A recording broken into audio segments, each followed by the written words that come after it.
po si Kim Chu, ang iyong Miss Right. Yeah! Nandito ba si Mr. Right? Actually, sobrang tagal ko na talaga siyang hinahanap eh.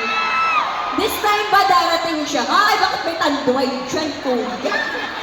Shot puno ka dyan, kuya. Very good ka. Angat mo isa pa.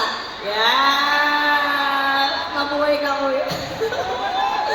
I-shot puno kita dyan, pero bago ang lahat. Mamaya na kita tatawagin Mr. Right, ha? Stay put ka lang dyan. May isa pa akong tatawagin Mr. Right. Ha? Nanonood ba kayo ng pelikula namin? Promise? Hello, I love Cavite. Yeah! More than myself. More than myself. Ayan, eto na, hindi ko na ito patatagalin pa. Gusto niyo pa ba akong kumanta? Alam mo, gusto ko na talaga dito sa Cavite, itutulog ko na dito. Ayan, music please.